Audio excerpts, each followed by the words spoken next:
tardes a todos. Muchas gracias por venir a este espacio increíble. Como ha dicho Ana Iris, yo tampoco lo conocía y me he quedado muy sorprendida. Muchas gracias por venir a este rinconcito en un día como hoy, bastante inglés. Las rosas están florecidas y el cielo está gris, o sea que estamos casi en Inglaterra. Cuando yo era guía de turismo en el tren de la Fresa, hace muchas vidas, aquí, vale, ya sabía yo, que tengo yo problemas con los micros siempre. Cuando era guía de turismo en el tren de la Fresa, hace muchas vidas, una de mis partes favoritas, si no la que más, era el recorrido que hacía el autobús con los turistas desde las 12 calles al Cortijo de San Isidro, porque era verdaderamente el origen de Aranjuez, las huertas históricas. O sea, antes que el palacio, antes, por supuesto, que la villa, que no es hasta el siglo XVIII, existió este espacio construido para el deleite del hombre, o sea, no solamente para alimentar y para cazar, sino también para el placer. Con una visión puramente renacentista, vamos, una visión de futuro. Imagínense pensar plantar plátanos y tilos, que dan una broma increíble ahora, y pensar que en unos cuantos cientos de años pues, van a formar en realidad una catedral, ¿no? Digo esto porque una iniciativa como la de David, aquí desde el Espacio Colores, y lo que hace Aranjuez Crea Cultura, desde la asociación, bebe un poco de ese espíritu noble que no deberíamos olvidar, porque la cultura nunca es elitista, al menos no como yo la concibo. La cultura es algo de lo que todos podemos disfrutar y que alimenta tanto como construir una acera, una parada de autobús y otra serie de políticas, ¿no? Gracias a David del Espacio Colores por acoger esta charla. Muchas gracias a Aranjuez Crea Cultura por todo el trabajo que han hecho estos meses, a Raquel Mora, a Santiago Martínez, maravillosos artistas, y a todos que no conozco o que la lista es muy larga porque su iniciativa es increíble en un pueblo como este, ¿no? También muchas gracias a María de Lápiz y Papel, la librería de Aranjuez, una de las librerías de Aranjuez, porque ha puesto un puestecito, un rincón con libros. No solamente están los libros de Juan y de Ana Iris, que ahora los presentaré, sino también ha tenido la generosidad de traer libros de una pequeña editorial que se llama Ladera Norte, cuyo fundador es vecino de Aranjuez también, ¿no? Ricardo Caivela. Gracias también a todas las instancias públicas y privadas que pueden hacer posible esto. Hace años, hablando con Jorge Melguizo, que era uno de los responsables de la transformación de Medellín, Colombia, de una ciudad violenta y de narco en una ciudad vivible, claro, no es comparable a ninguna realidad que tengamos aquí cerca, en España.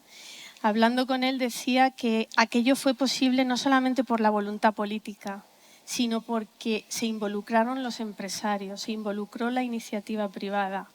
Para que las cosas perduren en el tiempo y haya cosas como esta, pues lo público y lo privado tienen que trabajar conjuntamente, porque si no, pues una pata sobra, ¿no? Y bueno, una de las iniciativas de Aranjuez Crea Cultura, un par de veces al año, suelen ser las sesiones, como esta que tenemos hoy. Llevan haciéndose desde hace 6 años. Ha venido gente como Fernando Sabater, Javier Gomá, Juan Luis Arzuaga. Tengo aquí una lista gigante. Guillermo Solana, director del Thyssen, Alfonso Palacio, subdirector del Prado, Enrique González, Javier Barón, etcétera. Tienen en el YouTube de Aranjuez Crea Cultura tienen casi todas estas charlas disponibles. Y en esta ocasión, esta Blas sesión se enmarca dentro de la fiesta del jazz y tenemos a dos invitados de altura, como suele ser estas Blas sesiones, que son Ana Iris Simón y Juan Sotibas. Muchas gracias a los dos por venir y muy bienvenidos. Definirme a mí que mido 1,50 m como alguien de altura, te has lucido bastante, pero gracias. Es que no tiene que ver con eso. Altura limitada. Claro, la talla de un tío cagando, decía mi abuelo. ya se sabe que el perfume, ¿no? El perfume, el buen perfume. No es baja, es honda. Bueno, Ana Iris conoce bien el Cortijo y seguramente sus fiestas, que están a punto de ser la semana que viene. Ya tenemos aquí en el Prado lleno de adolescentes y de jóvenes, porque como casi todos sabrán es vecina de Aranjuez. Ella nació en Paisaje del Quijote, en Campo de Criptana, y vivió desde pequeña en Ontígola, o sea que como casi todos los que viven en Ontígola, si no todos, pues hacen su vida en Aranjuez. Y ha estudiado aquí y en el Instituto Alpagés en el que estudian mis hijos y muchos de ustedes habrán estudiado también. Bueno, toda su historia está contada en un libro que se llama Feria, que muchos de ustedes conocerán, que va por la 19, la 20, sí. 19 ediciones de Feria. Es un libro que salió en el 2020, que ese sigue siendo un bestseller, ¿no? Ese libro ya era un éxito cuando algún asesor la invitó en mayo de 2021 a dar un discurso en un acto de pueblos, ¿no? Por la Agenda España 2050. Y lejos de dar un discurso complaciente a los oídos de los políticos que siempre quieren oír lo que quieren oír, ¿no? Lo que se esperaría de ella, no sé, como joven progresista, bueno, pues lo que hizo fue poner de manifiesto todas las carencias de la juventud y las carencias de los pueblos. Y no volví más, claro. Y lo que no estaba haciendo el gobierno. Esto te lo dijo delante del presidente, que no sé qué cara pondría cuando ella estaba hablando, ¿no? Ana Iris, no sé si lo recuerdan, si no se lo recuerdo yo ahora mismo, empezó ese discurso diciendo: siento envidia de la vida que tenían mis padres a mi edad. Y entonces hacía una crítica de la precariedad, una defensa de la familia, una defensa de la natalidad. Entonces ella estaba embarazada, también era muy impresionante por eso. Y bueno, también pues era poner en evidencia la hipocresía de la clase política, ¿no? Bueno, no te invitaron más, pero después te fichó el diario El País, del que eres columnista. No, ya estaba fichada. Ah, ya estaba. Lo que pasa es que estaba embarazada, claro, igual si no... No, pero sí. Yo ya estaba contratada por ellos, pero les pedí unos meses para poder... Porque tenía que tener a mi hijo. Claro, la baja maternal. Bueno, pues confluentemente... empezó a ser columnista del País, donde escribe los sábados. Hoy mismo ha sido su columna más reciente, ¿no? También participa en tertulias televisivas y por eso también la conoce, y da conferencias y así. A mí su historia me parece un complemento ideal para la de Juan Soto Ibars, que también nació en la periferia. Él nació en Águilas, en un pueblo de Murcia. El centro del mundo. O sea, no nació en la capital, es solo unos años mayor que Ana Iris. Habéis dado cuenta que no estoy diciendo las edades, ¿no? Qué elegante. Ya, te lo agradecemos. 56 y 62. Es y eso que sois más jóvenes que yo. Estamos de puta madre. Ay. Bueno, tener la misma edad les ha hecho tener experiencias parecidas y vivir pues en el mismo país, ¿no? Y al igual que Ana Iris, se ha convertido en estos años en una voz libre, independiente e incómoda, como tienen que ser las voces libres, ¿no? Ha colaborado en muchos medios y ahora es columnista de ABC, donde tiene un podcast muy divertido con Rebeca Argudo y Alfonso Usía, que se llama La Cuota, que les recomiendo. También tiene espacios en la radio, un programa de libros, ¿no? En Por Fin, en Onda Cero, y participa también en tertulias de la tele. Por si no lo saben, es consultor de la Fondeu. Ya no. Ah, ya no. No. ¿Por qué? ¿Pero te han cancelado? Porque el BBV la vendió. Ah. Y la compró la RAE. Okay. Y nos echaron a todos. Ah, vaya. Yo que te veía ya ocupando el sillón de Mario Vargas Llosa, que está ahí ya vacante. No, pero se lo va a llevar... Sergio Ramírez. Sergio Ramírez, hijo de puta. Ya empezamos a ser amigos. Bueno... Él ha escrito varias novelas y algunas premiadas, ¿no? Siberia y Ajedrez para un detective novato, cuentos y muchos libros de ensayo, entre ellos La casa del ahorcado, Nadie se va a reír, y el más reciente, que se llama Esto no existe. Yo sobre ellos, si no los conocen, solo les voy a pedir que los lean. Y ya está. Ustedes no hagan caso de hermenéuticas ni de críticas, nada más que los lean y luego ya sacan sus propias conclusiones. Juan tiene un libro súper bonito que a mí me encanta. Bueno, a mí me gusta mucho cómo escribe Juan y me gustan mucho de sus libros, pero tiene un libro que se llama Un abuelo rojo y otro facha, que tengo aquí, que es como un diálogo increíble con el libro de Ana Iris.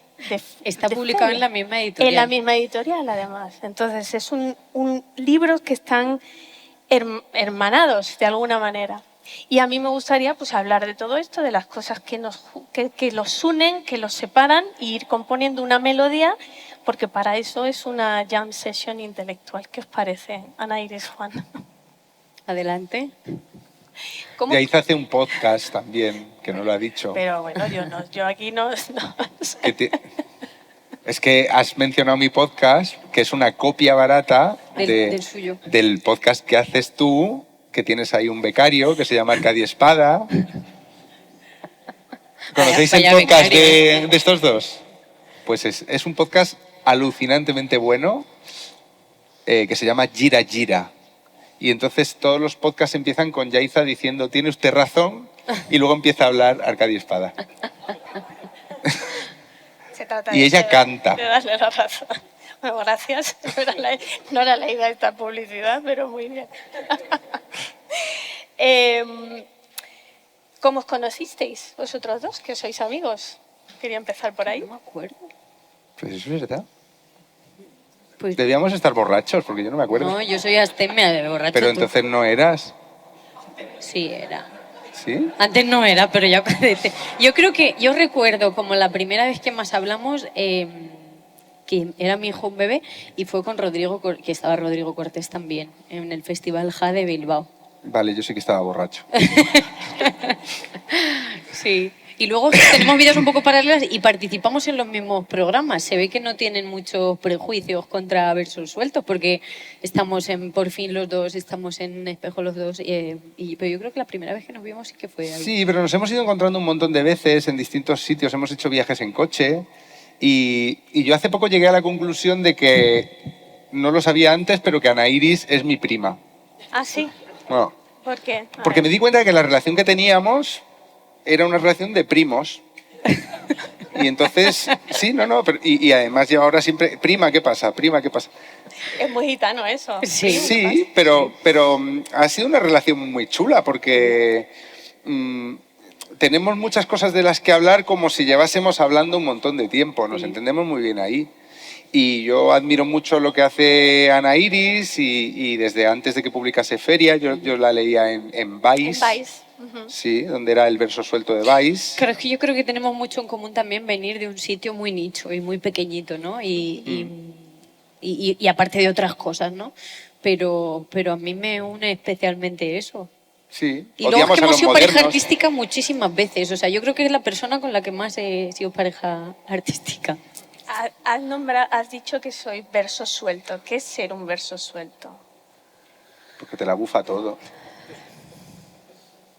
Sí, pues mira, para mí es que mi padre me llame hace 2 sábados y me diga, ya te vale haber mencionado a Julio Anguita y al Papa en la misma línea, el disgusto del hombre, ¿no? Sí, yo creo que un poco, independientemente de dónde estés, decir lo que pienses, ¿no? Ya sea en el Palacio de la Moncloa, ya sea en la Asamblea de Madrid como estuvo Juan el otro día, o ya sea en la televisión, ¿no? O sea, ser capaz de que te importen tampoco tus lentejas, que luego las tienes, precisamente por ser un verso suelto, ¿eh? Ojo, que la libertad no se penaliza como nos han querido hacer creer, yo creo, durante años, sino a veces es al contrario, pero sí, es eso. O sea, ser independientes, ser esos versos sueltos, nos cuesta. Pero, ¿por qué te va a costar? Lo que te cuesta es saber lo que piensas de las cosas. Muchas veces... A ver, los debates en los que nosotros participamos, no solo en la tele, sino escribiendo y tal, están muy intermediados por packs. Y muchas veces tú tienes la tensión de arrojarte en los brazos del lugar común o del consenso, y se está muy bien ahí. Y a veces coincides, pero el verso suelto lo que tienes es la responsabilidad de averiguar lo que piensas tú. Y como dice Ana Iris, puede haber gente que se enfurezca, pero yo creo que los dos hemos demostrado que si tú eres leal a esa vocación de averiguar lo que piensas sobre un tema y publicarlo, la penalización es muy pequeña porque mucha gente empieza a seguirte. A ella le ha pasado desde Feria, en El País la lee muchísima gente y a mí me ha pasado lo mismo, ha sido muy paralelo. Una tía de izquierdas que se hace católica y que habla de temas así, no había. Y no había no porque no existan personas así, sino porque las personas así ocultaban una parte, o lo de izquierdas o lo de católico, por lo menos en España, ¿no? Y en mi caso fue un poco parecido, no sé, te vas dando cuenta de que como está todo el discurso público tan empaquetado, cuando tú hablas a tu bola, hay un montón de gente que se te acerca diciendo, pues, o sea, que no hay que prestar atención al ruido que se monta. Sí, había muchos debates últimamente y Juan, de hecho, en la Casa del Ahorcado habla de ellos, por ejemplo, sobre la cancelación, ¿no? Y yo siempre pensaba, es que cancela quien puede y quien puede son muy pocos. O sea, son empresas, normalmente son los dueños del capital, ¿no? Lo decía Marx, la libertad es la del dueño de la imprenta. Si al dueño de la imprenta le sale a cuenta tenerte a ti, pues te va a tener siempre. Entonces, estás como lugar común que había sobre la cancelación y no digas esto porque la opinión pública, pero la opinión pública realmente no tiene mucho poder.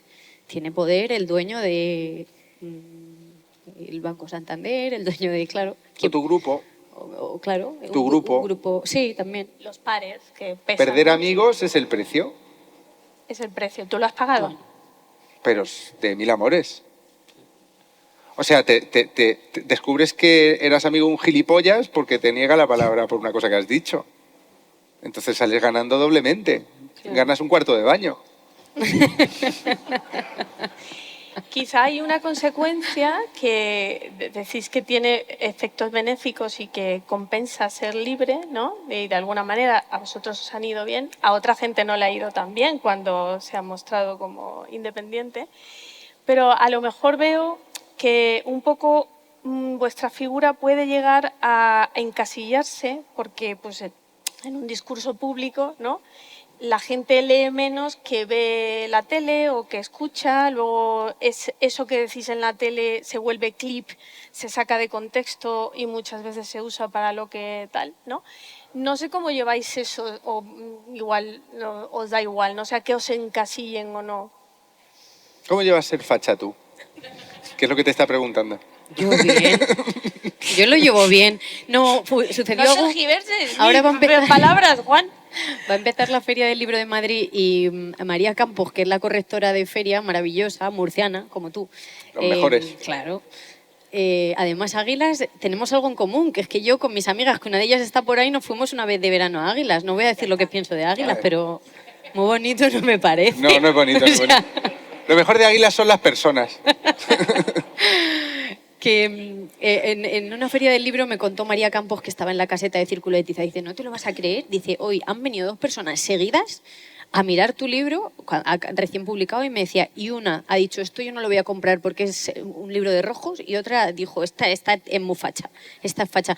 A mí incluso se me ha atribuido un nombre, que seguro que se te ha atribuido también a ti, a lo mejor, que es rojiparda, que es a Paula Fraga también. Ser fascista y comunista a la vez, que a mí no me molesta, ¿no? O sea, una vez me escribió mi padre en el WhatsApp, me puso anarquista católica, nadie te pilla el rollo. Digo, claro, si tú me dices que soy anarquista católica, ¿quién me quiere mi padre? A mí me parece bien y todo lo que digan soy, pues sí, pues no sé, tampoco me parece algo malo dialogar con varias... Hace poco me contaban, ¿no? Me preguntaban, ¿tú cómo te sientes con las cosas anteriores que tú has pensado? Porque yo, por ejemplo, en Vice, que fue en aquella ola del feminismo hegemónico, mainstream, cuando la manada, las grandes manifestaciones, yo además, pues en mi grupo de amigas tuvimos un caso de violencia sexual, pues estaba muy implicada y de manera muy acrítica, porque lo estaba así, ¿no? Y luego pues fui empezando a tener matices. Y una amiga mía, que seguía siendo muy feminista de este tipo de feminismo, pues como muy pop, me decía, joder, pero tú antes no pensabas esto. Y le dije, joder, menos mal. O sea, menos mal que no sigo pensando lo mismo que hace 10 años, porque eso significa que he leído, que he hablado con gente, que me ha abierto a otras experiencias, que he sabido ver los matices. Y y me preguntaban, ¿y cómo te sientes tú con esa Ana Iris? Y yo me siento bien, porque sigo pensando muchas de las cosas que pensaba cuando me manifestaba junto a Irene Montero. Pero hay algunas cosas que no las pienso, entonces todo lo que digan soy y tendré algo de todo ello, ¿no? Algo de verdad tendré. La gente le tiene muchísimo miedo. Yo viví un momento de liberación particular porque llevo lo cuento ahí en el libro este del abuelo, que para mí ser de izquierdas era una obligación moral y social, porque es que para la gente de izquierdas, ser de izquierdas es una obligación. O sea, no es... Puedes estar más o menos cómodo, pero siempre hay cosas que te van a rechinar, estés en la ideología que estés, ¿no? Pero yo notaba que en mi grupo, yo tuve un momento de epifanía la primera vez que pensé a los 15 años... En estos reincidentes están diciendo una soplapollez. Era un grupo de música, ¿no? Claro, era como el catecismo, tú decías. ¿Y qué decía que era? No me acuerdo cuál era la canción, pero fue el primer momento que dije, pero esto es una chorrada, ¿no? Y claro, yo viví pues el 15M, toda esta parte, ¿no? Muy, muy activo, como le pasaba a Ana Iris, ¿no? Un poquito antes, por los años que tengo. Pero yo sí recuerdo que empecé a tener conversaciones con mis amigos de la tribu, en las que decían, pero eso que dices es como facha. ¿Eso que dices? Te decían a ti. Claro, me decían, eso es que suena facha, ¿no? Suena conservador. Por ejemplo, hablar contra el feminismo, contra algo del feminismo, hacer críticas a digamos, ciertos mantras, ¿no? Y entonces, claro, a mí al principio esa respuesta me daba miedo. Porque lo que te estaban diciendo es, ojo, porque si coleccionas muchas de estas, te quedas fuera del grupo, es que te quedas solo. Y yo recuerdo como un momento de particular liberación ese de decir, vale, pues es que a partir de ahora me da igual. A partir de ahora me da igual. Y es cuando te empieza a pasar eso tan divertido de que para unos eres muy rojo, para otros eres muy facha. Pero noto que a la mayor parte de la gente que conozco, esto todavía le importa y que, por ejemplo, en la derecha ha empezado a pasar lo mismo. Sí. Que hay como gente ya de una derecha pura que reparte carnets y que los quita, y que hay gente que tiene vergüenza de algunos de sus pensamientos, porque sabe que esos pensamientos le pueden acarrear un desprecio, una excomunión al final, ¿no? Y claro, eso es enemigo del pensamiento libre de una manera atroz, porque no está en lo que te digan en redes sociales, está en tus grupos. Está en tus grupos.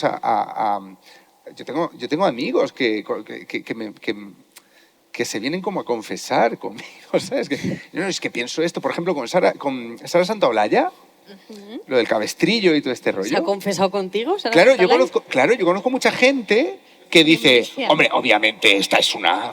Pero claro, no lo puedo decir públicamente porque soy de izquierdas, ¿sabes? No lo puedo decir con mis amigos ni siquiera, muchos lo pensamos, pero... Y entonces me lo cuentan a mí. Claro, a mí eso me daba como mucha dentera participar de ese miedo. Sí, dilo públicamente, no me lo estés diciendo a mí en privado, ¿no? Claro. Sí. Claro, y luego yo no he tenido esa experiencia con mis amigos, ¿no? Porque yo creo que al final, si tus amigos te han dado de lado por una cuestión ideológica, es que erais amigos en cierto modo por una cuestión ideológica. O sea, yo tengo mi grupo de amigos desde los 12 años y obviamente hemos discutido un montón sobre política y sobre distintas cuestiones, pero siempre hay algo por encima, que es, nos conocimos con 12 años cuando lo que teníamos en común eran los exámenes, el recreo, quién se liaba con quién y unas cosas que trascienden a eso, ¿no? No, la heroína. No estaba para tanto Alpajés, estaba regular, pero no tan mal. Y a mí me gusta mucho algo que dice Juan siempre, que es que dice, las democracias y en general la opinión pública no muere por censura, sino por autocensura, ¿no? Claro. Por querer encajar en este grupo. Pero, y luego también hay un fenómeno que es que siempre se penaliza más al traidor que al enemigo. Claro. O sea, a mí se me ha penalizado mucho ser una persona de izquierdas o a priori de izquierdas o con un sentido de la justicia social o comunista, si me quieres, o sea, mucha gente me tacha de eso, tampoco me molesta, y que pensaba cosas distintas. Y en la derecha sucede también. Hace poco hablaba Cada Juan vez también, más. la derecha woke, ¿no? O sea, La esa derecha derecha que no te deja pensar que a lo mejor el mercado no tiene que ser tan libre o que no te deja pensar que a lo mejor Vito Quiles es un bárbaro. O sea, es un poco un pack también en el que tú no puedes sacar los pies del tiesto. Y hablando de eso, de amigos, ¿no os da la sensación de que antes pasaban estas cosas menos? En los grupos discutíamos y así, Yo y creo no que sí, pasaba que nada. pasaba menos. Y nos importaban efectivamente más quién se ha liado con quién de qué pensábamos, no sé. Hombre, no. sobre todo cuando se liaban con la tuya. Eso sí que rompía un grupo de amigos. Yo creo que sí. Viví los años de Cataluña, los buenos, los años divertidos. Yo me fui a Cataluña en 2009 y estuve hasta que ganó Illa, que dije, vaya, esto es un coñazo, ya no me... O sea, cuando ganó Illa dije, ya, ¿para qué más? Y me vine aquí al Escorial. Pero estuve en los años gordos. Y yo al principio tenía muchos amigos que no sabía si eran indepes o no. O eran... Tenía amigos que no lo sabía. Porque no importaba. Porque no importaba, sí, porque a lo mejor en una conversación salía y tampoco cuando salía en la conversación era una cosa que discutías un rato y a lo tuyo. Pero paulatinamente, desde 2008 hasta 2000, sobre todo hasta 2016 o así, que fue cuando ya se pudrió la cosa, yo es que lo vi. Es que fueron 8 años en los que un asunto irrelevante, tangencial de las relaciones, se convirtió en central. Y entonces yo recuerdo que al final ya, en 2018 fue cuando quemaban todos los contenedores. Yo tenía que coger el metro para tirar la basura.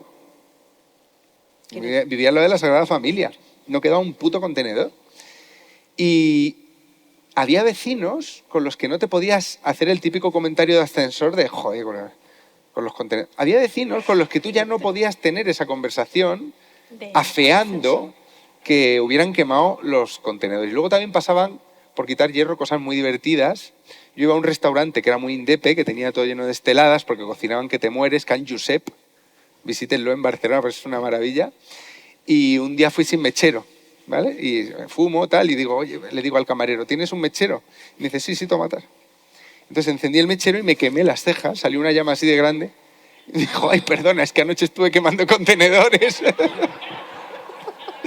O sea que, pese a que se había podrido todo, había momentos para quemarte las cejas con un mechero. Pensaba que te iba a decir que te lo había hecho apuesta por facha. No. Te lo he dado de soplete. No, pero nunca sabremos la verdad. Ya era reconocido. Mira, hablando de Barcelona, los dos habéis vivido en grandes ciudades. Bueno, tú en Barcelona... en Águilas.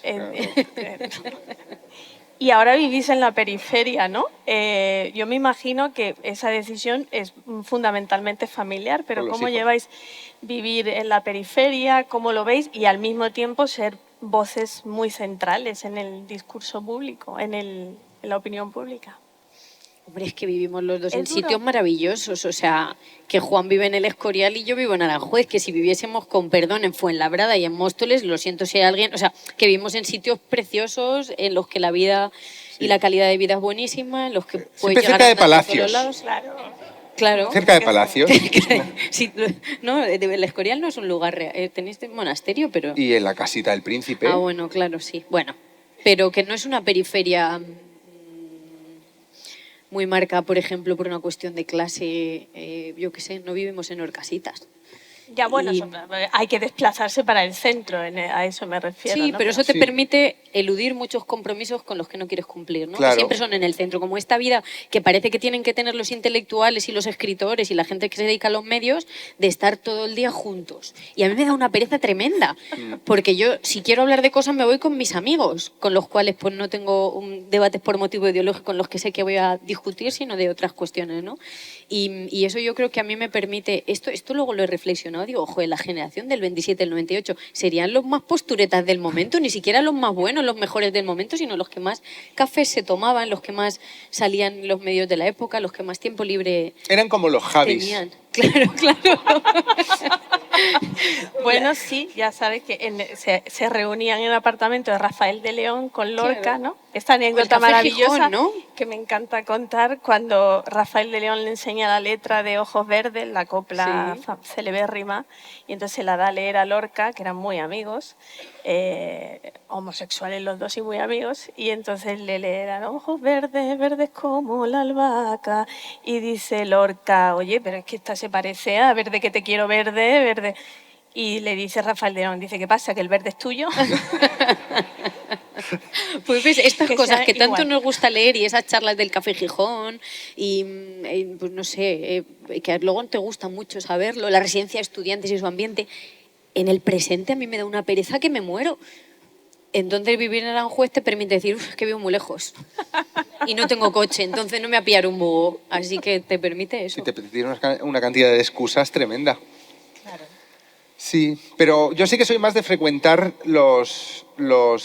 el centro, pero nunca los cenáculos literarios. A mí siempre me ha tirado para atrás. Nosotros intentamos montar una generación literaria que se llamaba El Nuevo Drama. Entonces era la nocilla lo que había, y entonces 3 amigos que no habíamos publicado nada, montamos una generación literaria para destruir a la nocilla, como este rollo de... Claro. Y entonces nos sacaron en la portada del Mundo, de la nocilla al Nuevo Drama, y no habíamos publicado nada. Y entonces dijimos, pues... Lo cual dice mucho de este país. Claro, solo habían quedado. Habíamos quedado. Teníamos una tertulia. Es que, claro, lo divertido es montarla tú. Nosotros teníamos una tertulia. Hay un poeta muy bueno, que no sé si habéis leído, que se llama Juan Carlos Suñén. Juan Carlos Suñén, para mí, es uno de los poetas grandes de los años 80, así, mucho mejor que los... estos de la experiencia, o sea, es un tipo mucho más complicado, ¿vale? Y este tipo era un borracho de mil pares de cojones, hasta el punto de que hicieron un retrato suyo en una mesa del bar donde iba siempre a emborracharse, y del que a veces había que sacarlo en brazos prácticamente. Y entonces nosotros montamos allí, en esa mesa, una tertulia, los 3, a la que con frecuencia no se sumaba ni los 3. O sea, yo recuerdo haber estado haciendo la tertulia solo con el camarero. Y en la mesa de Suñén, ¿vale? Y esa tertulia se llamaba La Retaguardia. Y la Retaguardia era una tertulia en la que nosotros decíamos, vamos a ser los genios de la literatura, pero cuando publiquemos algo se va a empezar a notar que no. Y entonces era un grupo literario del que era expulsado quien conseguía publicar un libro. Claro. ¿Vale? Sí, y la Retaguardia acabó... Un día que conseguimos montar allí y juntar a muchísima gente, éramos como 6. Y estábamos borrachos como cubas. Y entonces apareció Juan Carlos Suñén, del que nosotros contábamos que había muerto en esa mesa. Y empezó a hacer trucos de magia sin decir quién era, sin revelarlo. Yo se lo dije, le dije, Suñén, esta gente piensa que estás muerto. Su retrato estaba en la mesa. Y entonces de pronto una chica le dijo, miró el dibujo de la mesa, miró a Suñén y le dijo, ¿pero usted no estaba muerto? Y Suñén dijo, ¿y tú también, querida? O sea que lo divertido yo creo que es montarla tú cuando eres joven. Yo a los jóvenes siempre les digo, ¿queréis abriros paso en el mundo literario? Montad una generación literaria y llamad al periódico El Mundo. Que van a estar ávidos de recibiros en las páginas. ¿Y cómo compagináis el asunto del trabajo y la familia? Esto que llaman modernamente conciliación. Yo estupendamente. Además a la gente se le pone mucha cara de susto porque ¿qué tal? ¿Estás a tope de trabajo? Digo, no, yo trabajo menos que la chaqueta de un guardia, porque es la verdad y lo hago porque así lo he elegido. Pues yo he elegido pasar las tardes con mis hijos, en la medida, trabajo una tarde al mes, ¿no? Y como estamos todos absorbidos por la esfera productiva y por el mito de que parece que si alguien no te dice cómo estás, pues a tope, es que voy con la lengua afuera. Este es el ideal que tenemos actualmente, ¿no? Entonces, cuando alguien te dice que tiene el privilegio, porque yo lo digo desde el privilegio, yo trabajo poco porque puedo vivir muy bien trabajando poco. Podría vivir mejor si trabajase más, pero pero yo lo compagino muy bien y me encantaría que la gente pudiese vivir algo parecido a lo que vivió yo, sobre todo las madres, ¿no? En las etapas primeras de la crianza, que pudiesen estar con sus hijos sin renunciar del todo al trabajo, o sea, que las bajas fuesen distintas, o sea, hay muchas cosas que hablar, ¿no? Sobre los dos hemos sido padres recientemente y yo creo que habría mucho que hablar en ese territorio, ¿no? Obviamente los padres también tenéis que estar con vuestros hijos, pero no tenéis tetas, ¿no? No amamantáis a nadie. Bueno, tenemos tetas. Algunos. Habla por ti. Entonces, en esas etapas primeras de la crianza sí que... No sé. Está mal montado, o sea, es muy difícil. Yo en mi caso sí que no es fácil. No es fácil. Sobre todo para Andrea sí que es... O sea, no está montado esto para tener hijos y trabajar. Está muy mal montado, es muy difícil. O sea, claro, tú puedes trabajar en horario de cole y tal, pero se ponen mal los críos. Claro. Está muy mal montado. O sea, hay dos cosas que están muy mal montadas, que fíjate tú que hemos avanzado en muchos terrenos, pero yo creo que la infancia temprana de los niños está a medio montar. A mí me da mucha pena los niños que empiezan a ir a la guardería muy pronto. Pero si no hay más opción, pues van muy pronto y tampoco pasa nada. Pero nosotros sí que los hemos tenido en casa sin ir a la guardería mucho tiempo y es que es devastador, porque claro, es que durante ese tiempo estás totalmente hipotecado, al menos uno de los dos, y suele ser la madre. Entonces yo creo que eso está sin resolver. Y luego la vejez está sin resolver.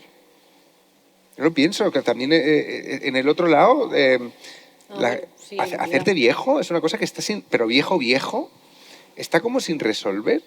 Y no se habla de eso. Sí, se habla mucho. Leí hace poco un libro... Son dos temas muy centrales, pero... Se habla mucho. De hecho, el feminismo, algo muy bueno que ha hecho, es poner algo aparentemente tan cursi como los cuidados en el debate público. Y es que es necesario hablar sobre ello. Leí hace poco a una feminista muy joven, Mercedes López Mateo, es una chavala que es filósofa de la Autónoma y tiene un libro que se llama Arqueología de los cuidados, donde dice algo muy poco popular, que es, había cosas antes que eran mejor que ahora. Y una de ellas es la esfera del cuidado. O sea, el valor que se le daba, incluso no remunerándolo, ahora se le ha quitado, porque ahora se hace como si no existiera. Trabajan padre y madre y parece que la comida se hace sola y parece que la casa se limpia sola y que la ropa se plancha sola, pero no, hay alguien haciéndolo, normalmente una mujer. Y a veces una mujer que ha dejado a sus hijos en su país. Y a veces, hombre, claro. Para cuidar a los hijos de otro. Exacto, claro, bueno, esto es otro melón, ¿no? Claro.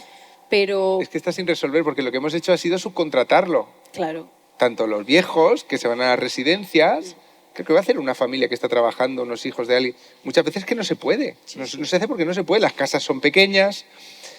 Camille Paglia habla de eso también, de cómo hay cosas que se pierden con el avance de la revolución industrial y una de ellas es eso.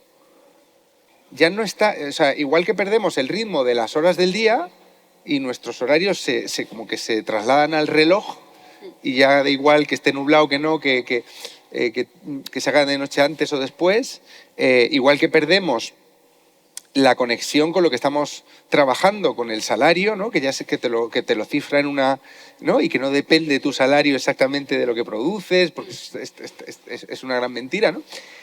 Pues pasa con todo este rollo del cuidado de la familia. Y yo últimamente lo estoy pensando mucho, por experiencia propia, es que lo ves. Es que está sin resolver. Es que en la puerta del cole las conversaciones son la prueba de que está sin resolver, pero tengo la impresión de que todo el mundo está como regateando la cuestión, sí, ¿no? Regateando. Ocupándose de otras cuestiones que a lo mejor son un poco imaginarias, ¿no? Discursos... Lo urgente, todo el rato es lo urgente. Tenemos cosas muy urgentes que hacer. Sí, pero porque todo venir aquí. Este debate pasa por reconocer que aquello era importante y que la esfera privada es importante y que el trabajo no remunerado es importante y que hay vida más allá de consumir y producir. O sea, nuestras vidas cada vez más se basan en lo que consumimos en Instagram. Que, a no ser que sea Verdelis, que tiene 8 hijos y hace negocio con los hijos, ¿no? Pero normalmente nos reducimos a nosotros mismos en lo que producimos y consumimos y no tenemos un sentido más allá de familia, religioso. Entonces, ¿por qué vamos a hacer como si eso importara? Si contratamos a una señora... Yo lo pensaba esto, en el edificio en el que vivía yo antes, mi vecina de enfrente tenía demencia y la cuidaba una señora peruana que le decía cosas terribles. Cacho de puta, claro, la señora tenía demencia. Y yo decía, joder, qué duro trabajar todo el día en estas condiciones. Y en una de esas la cuidadora me dijo que su hija había parido, muy joven como parió ella, y que estaba en Perú y le daba mucha pena no poder ir. Y dije, macho, cuando la derecha criminaliza la inmigración, criminaliza esto. Pero es que cuando la izquierda romantiza la inmigración, romantiza esto también, ¿no? Y no sé, te va chocando la realidad en la cara un poco, más allá de la ideología, pues como en la puerta del cole, en las conversaciones que tienen, ¿no? Sí, es que no voy a contar lo que iba a contar porque...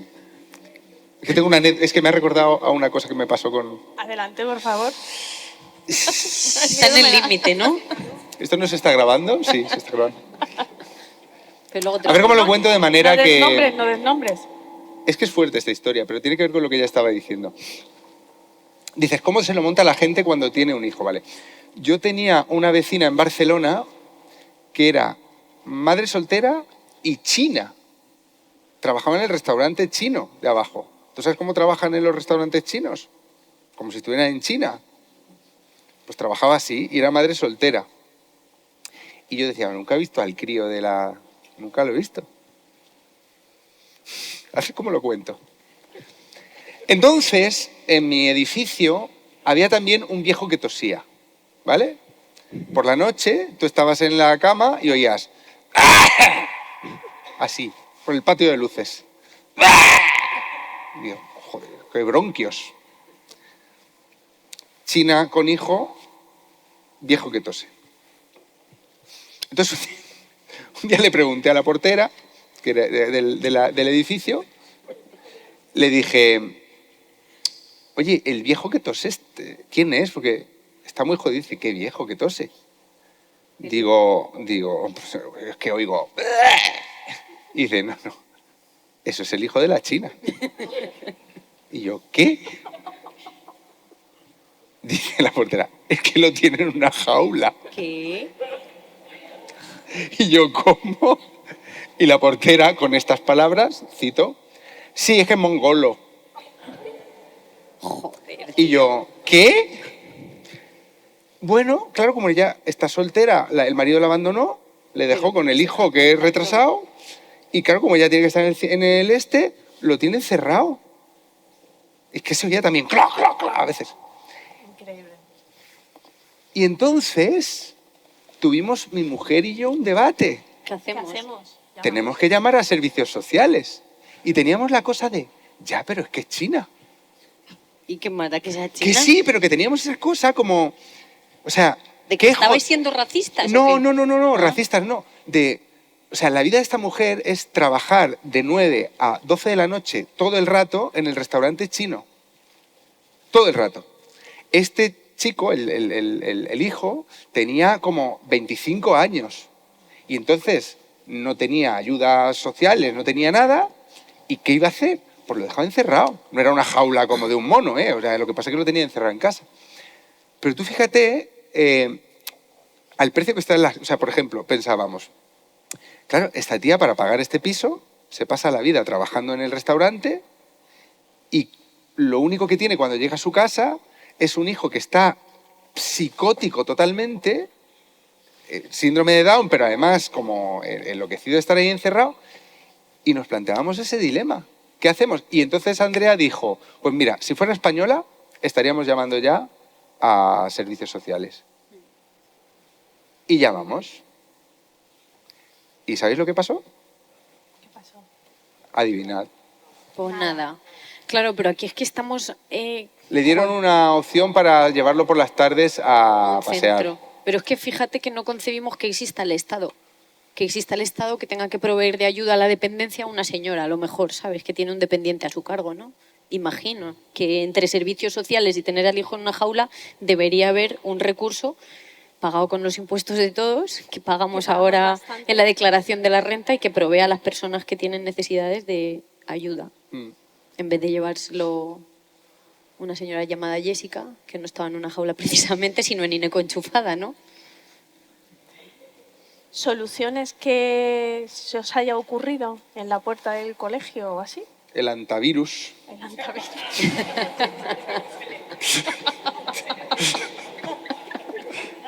Selección natural. Bueno, estamos en una fiesta de jazz, no puedo dejar de preguntaros si os gusta el jazz y si os gusta, cómo os acercasteis al jazz, y si no os gusta, ¿por qué no os gusta el jazz? Yo la manera en la que me he acercado al jazz, la música es seguramente el arte que menos me apela, y eso que tengo amigos buenísimos músicos, mi amiga Sara toca el saxo, mi amigo Antonio Trapote toca la guitarra, pero chicas, no es lo mío. Entonces al jazz me acerqué por Rayuela, que fue el libro que me abrió las puertas a la literatura, además. Y Rayuela es muy curioso porque no solo es un libro que habla de jazz, sino que imita el estilo del jazz. O sea, Cortázar lo que quería era pues hacer una suerte de improvisación y de experimento. Y es un libro muy cursi para muchos, pero que a mí me marcó mucho y me enseñó a leer de otra manera, ¿no? Yo siempre digo que a leer me enseñó mi señor Rosa a los 6 años en Vicente Aleixandre, y Cortázar en cuarto de la ESO, con ese estilo... Justo, no Rayuela, sino antes que Rayuela leí El Perseguidor, que es el libro, el cuento que inaugura un poco eso, y ese fue mi acercamiento al jazz, fue literario también. Y luego ya pues metiéndome en la música, que sí me encanta a mí, la verdad. A mí no sé si sale ahí en ese libro ese. A mí a todo lo bueno me ha acercado mi profesora de literatura del instituto de Tánger, vivía en Marruecos, y Pilar García Madrazo, que era mi profe de literatura, fue la que me acercó tanto a la literatura como al jazz. Y al jazz, mira cómo nos acercó. Trajo a Pedro Iturralde al instituto, con la banda. Así cualquiera. Sí, nos trajo a Paco Brines a leer los poemas, nos trajo a Pedro Iturralde, nos trajo a un vasco que tocaba unos instrumentos muy raros, no me acuerdo, Kepa Junquera o algo así. Kepa Junquera, sí. Sí. Y era... vamos, yo lo primero que escuché de jazz fue a Pedro Iturralde en mi instituto tocando en el salón de actos. Y dije, ¿qué cojones está pasando aquí? Pero pasaba así con todo. Y a mí eso me da para hablar de Pilar, que es la profesora mejor de literatura. Mira, es una profesora de la que he escrito varios artículos. Se murió, ¿sabes cómo se murió? Es la única persona que conozco que se ha muerto de síndrome de Stendhal. Pero tú tienes unas historias, Juan, que es que no... O sea, cuando os cuente la del perro, tiene una historia también con un perro, y digo, a mí no me pasan esas cosas. Mi profesora Pilar en el Prado se puso delante de un cuadro del Greco... Y le dio un infarto. Se cayó para atrás y se mató. Y se tenía que morir así, porque ella no se explicó lo que era el síndrome de Stendhal, si no hubiera sido una farsante. Esta era una tía, y claro, mi clase eran todos marroquíes que llevaban toda la vida en el Instituto Español y tal, pero marroquíes. Y los ponía, o sea, los apasionaba por Luces de Bohemia. Nos la aprendimos entera, todos los de la clase. Durante 6 meses nos obligó a aprender de memoria entera como el Corán. Ella decía, os lo vais a aprender como el Corán. Y entonces los moros, estupro criadas. ¿Sabes? Diciendo las frases de... Y sí, es que el jazz me entró igual que la literatura, la música buena me entró igual que la literatura, por una profesora de las que espero que cada uno tenga, si es de literatura, si es de química, si es de matemáticas, si es de filosofía, de la asignatura que sea, pero en eso que es la vida escolar, si te toca uno de esos, estás salvado. Totalmente. Un Monsieur Germain como el de Albert Camus, ¿no? Que le agradecía cuando recibió el premio Nobel. Tu historia es un poco parecida, ¿verdad, Nairis? Tú también has contado como profesores de instituto. Sí, ¿no? De hecho tuve uno muy especial, Alejandro, de filosofía. Seguramente hay por ahí una profe de Alpagés, todavía se cuentan leyendas sobre él, y hace poco creí verlo, pero me dio mucha vergüenza porque era un hombre tela. Creo que acabó en un psiquiátrico, de hecho. Pero me acordaba de lo mucho que me marcó a mí y de cómo me enseñó a mirar de otra manera. Me dio confianza. Cuando un profe te da confianza en ti, te dice, oye, que ve para adelante con eso, ¿no? A mí me pasó con un montón de profes de lengua. Y aún a día de hoy me acuerdo de ellos. Cuando pienso, por ejemplo, en la huelga ahora están las escuelas públicas de Madrid infantiles en huelga, digo, ojo, qué poquito nos acordamos de profesiones mucho más reputadas, ¿no? Nadie se acuerda del ingeniero que ha firmado la obra de su casa. Y seguramente gane más y sea concebido socialmente como algo mejor. Y sin embargo hay miles de millones de niños que se acuerdan de sus profes de escuela infantil, porque son su adulto de referencia con los que pasan más días que sus padres, ¿no? Cuando no de profes del instituto que te enseñan pues de manera distinta o que son para ti algo distinto. Y más ahora que se está complejizando tanto la vida para los adolescentes, ¿no? Cuando pues familias desestructuradas o ausentes por el trabajo y el profe, el maestro, cobra un papel, yo creo que más importante que en los últimos años. Hombre, los profes buenos son los que les protegen de los diagnósticos psiquiátricos a los adolescentes. También. Pero tú has dicho una cosa muy importante, que el profesor cobra especial relevancia en familias donde lo tienen peor, ¿no? Sí, Entonces, claro. desde ese punto de vista, ¿no? Un buen profesor es el que, en el caso de escritores o de gente que se acerca a la cultura, si se nace en una familia donde la cultura a lo mejor es algo más ajeno, pues alguien te tiene que invitar, ¿no? Y eso se lo están cargando. Los planes educativos se están cargando eso. Mi padre se acaba de jubilar, se ha jubilado muy mayor, ha sido profe de biología toda su vida y de institutos públicos y tal. Y él se ha jubilado realmente desolado y no era o sea, se ha jubilado casi a los 69, me parece, casi tocando ya los 70, porque a él le gusta mucho su profesión, siempre le ha gustado. Nunca se ha quemado. Fíjate, se ha hecho años, ¿no? Y él se va de la profesión con mucha pena, porque esto fue un momento muy... O sea, nosotros en Cataluña, a Alejandro, al mayor, el primer año, como allí en Cataluña está todo este rollo de la politización de la escuela, sí, al crío, íbamos a ver escuelas públicas y nos encontrábamos habitualmente con el... A largo plazo me voy a cabrear con esta puta escuela. Porque había carteles del 1 de octubre, se notaba demasiado. O escuelas que no se mencionaba jamás la palabra aprender. Aquí cuidem las emociones. Parecía que lo estabas llevando a terapia al niño. Hombre, que... Esa mierda. Sí, no, pero... Entonces acabamos llevándolo al liceo francés. Y yo tenía mucho miedo porque mi padre odia a los pijos. Y él considera que quien va a un colegio privado es un pijo. Y yo tenía pavor de confesarle a mi padre que Alejandro iba a ir a un sitio de pijos. Coño, iba a Urtasun a recoger ahí a sus hijos, el ministro de Cultura.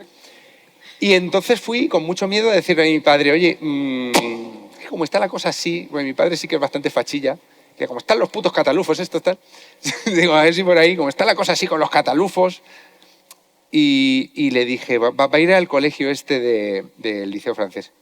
Y mi sorpresa fue que mi padre me dijo, Juan, si te lo puedes permitir, hazlo. Y me dio mucha pena por toda la gente que no se lo puede permitir, porque en mi caso mi padre es profe, hijo de la clase media, pero yo tengo amigos de mi edad cuyos padres eran trabajadores normales y corrientes, es que no tenían libros en su casa y tal, y han podido descubrir todo esto gracias a profesores, gracias al sistema educativo, a la educación pública. Y mi padre se va de la profesión con la idea de que esto cada vez va a ser más difícil, de que cada vez va a ser más grande la distancia entre los que tienen padres con libros en casa y los que no. Obviamente, pero porque la educación y la formación en general antes eran una garantía de montarte en el ascensor social y ahora ya no, pero hace mucho que no. O sea, a mi generación, a los millennials, se nos dijo... ve a la universidad, vete fuera, hazte un Erasmus, estudia idiomas, hazte un par de máster y entonces tendrás el hueco en el mercado laboral si te formas correctamente. Y resultó que no. Y resultó que hicimos todo eso e incluso teniendo mayor formación que nuestros padres boomers, no ganamos más. Entonces yo creo que eso se rompió, pero muy triste que pensemos que... Lo ganar más o menos es ya posterior, pero la movida es que mi padre un día hizo el experimento de ponerles a los de segundo de bachillerato un examen de primero de BUP o no sé qué, de 3 cursos antes. Y no lo pasó ni uno. Entonces, pero lo jodido... eduquen en las emociones. Pero educan en las emociones. Ah, que sí, las emociones todos medicados, pues... Claro. Sí. Cualquiera. Claro. Bueno, pero vosotros sois casos de éxito, o no sé si os concebís que habéis alcanzado el éxito, si echando la vista atrás vuestra carrera fue suerte, fue trabajo duro, fue una mezcla de las dos. ¿Pensáis en eso o...? En mi caso fue suerte. En el mío también, porque tampoco soy yo la más trabajadora, ¿no? O sea... una manchega y un murciano más vagos que las piedras. No, yo cuando me preguntan, ¿y qué le dirías a la gente más joven que tú que quiera escribir un libro? Yo decía, qué vértigo, ¿no? O sea, yo creo que estamos hartos ahora de ver libros, fórmulas de liderazgo, pues, es que tiene mucho que ver con la gracia.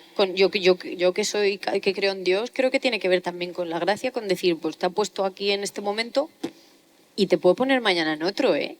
O sea, que también el éxito, ¿qué es? ¿Cómo se mide? ¿Los seguidores de Instagram? No, el éxito es que tú la cuenta bancaria trabajas poco y encima te gusta tu trabajo. Claro. El éxito es eso, que es poder mantener esto el tiempo que haga falta. Yo, como no creo en Dios, creo en la potra. Tampoco, es muy distinto. Ya. Tú ves a un tío con barba y yo veo un dado que gira. Y habéis dicho que no os importa ser independientes, lo que piense de vosotros. Voy a hacer una última pregunta. Si hay algún malentendido sobre vosotros, que os dé coraje, que diga, joder, de vosotros se dice esto, joder, ¿cómo es posible que digan de mí esto? Si no hay más que leerme, o no hay más que verme, o no hay más que escucharme. Yo tengo uno. Una vez en la Feria del Libro también, iba mi padre con mi hijo mayor, bebé, y estaba yo firmando libros. Y vio a unos chavales, un chaval y una chavala que pasaban por al lado, y yo estaba firmando libros y dijeron, esta es una que defiende la familia tradicional.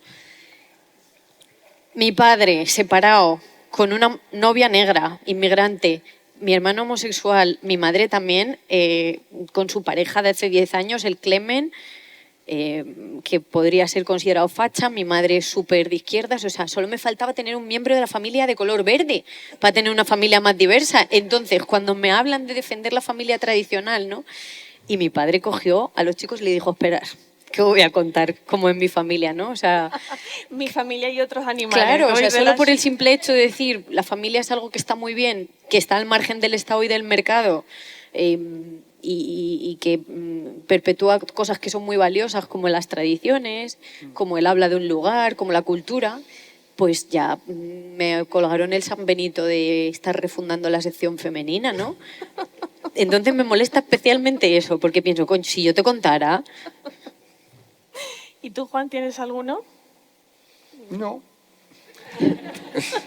O sea, Pues yo sí tengo algunos que me molestan sobre Juan. Yo tengo que me molestan de ti y de mí.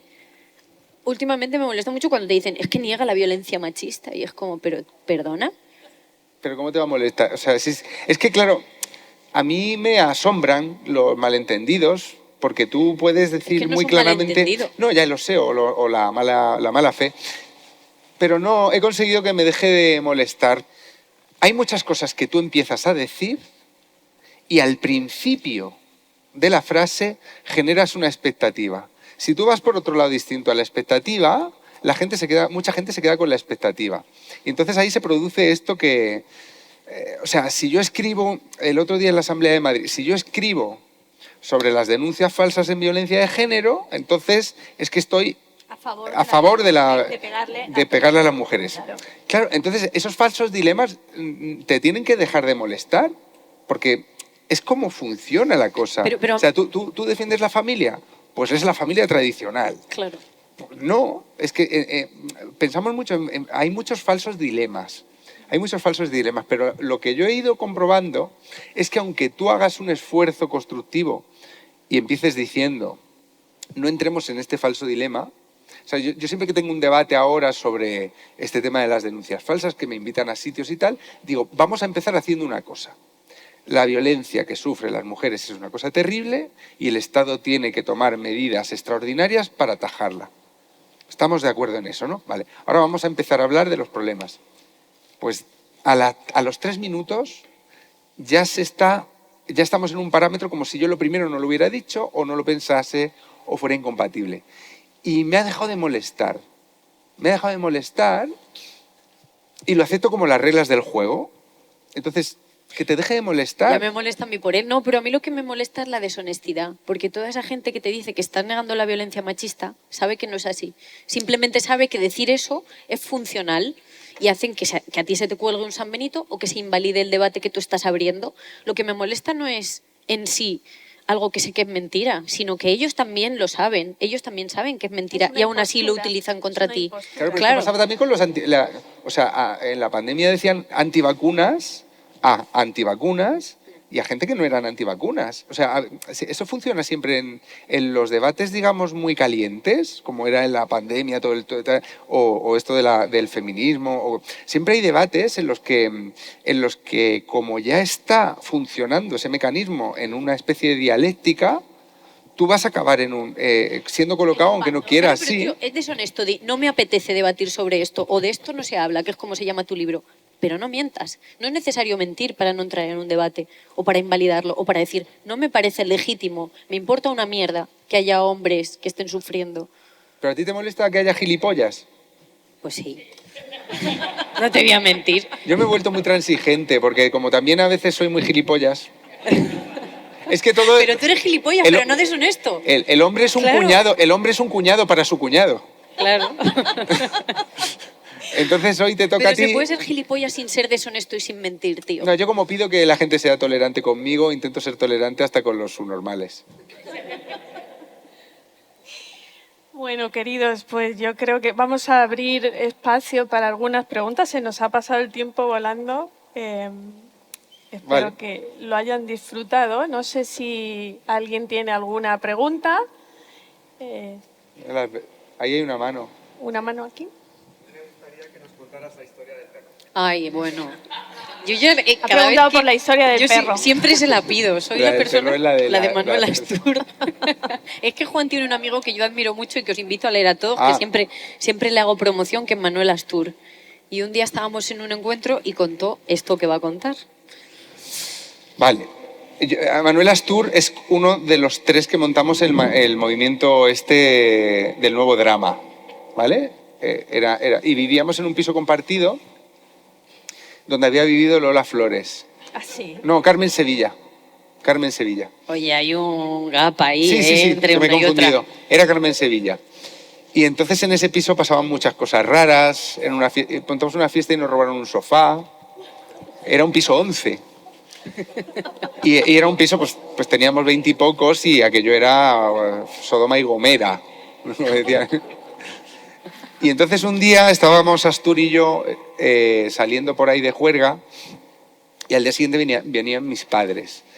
Y yo le dije a Astur, oye, me voy ya porque vienen mis padres mañana, voy a comer con ellos. Vale, él se quedó por ahí. Y mis padres venían con un perro. Mi perro se llamaba Rufo, tenía 18 años, tenía los ojos blancos, los dientes amarillos y detectaba vibraciones del aire y lanzaba dentelladas. Era un perro muy viejo, totalmente sordo, parecía que estaba endemoniado. Era un perro que estábamos esperando a que se muriera con muchísima prisa.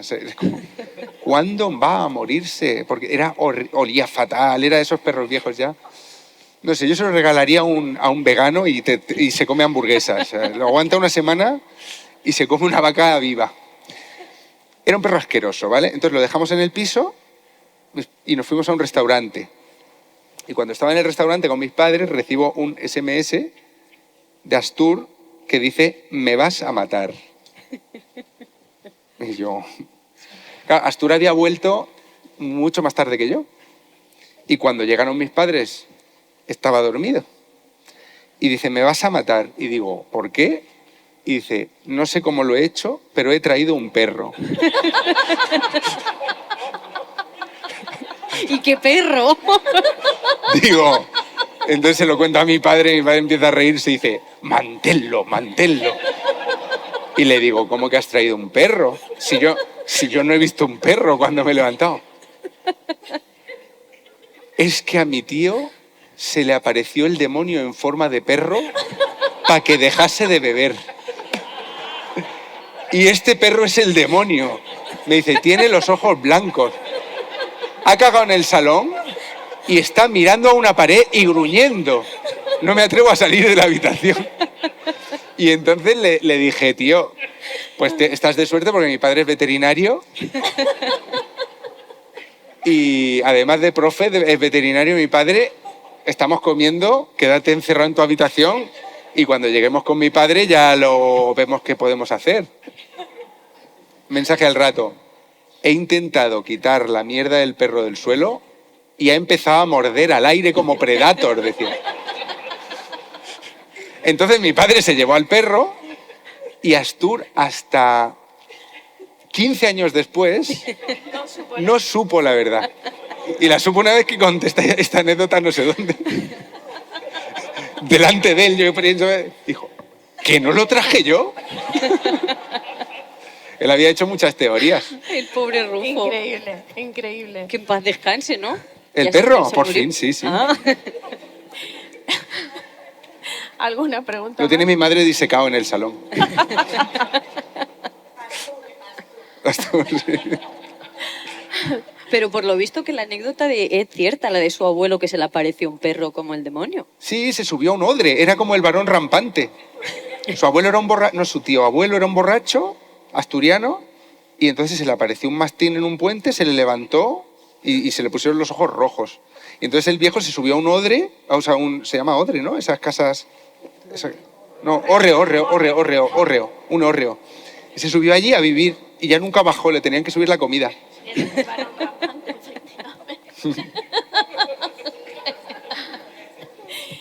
¿Alguien más tiene alguna pregunta? Bueno, pues les digo que los ponentes van a firmar libro en el Rincón de María, si quieren, tienen sus libros ahí a la venta. Y ahora tenemos una sesión de DJ apática y antes del concierto que será a las 9:30. O sea, aquí estamos como a gustito. Muchas gracias a todos por venir.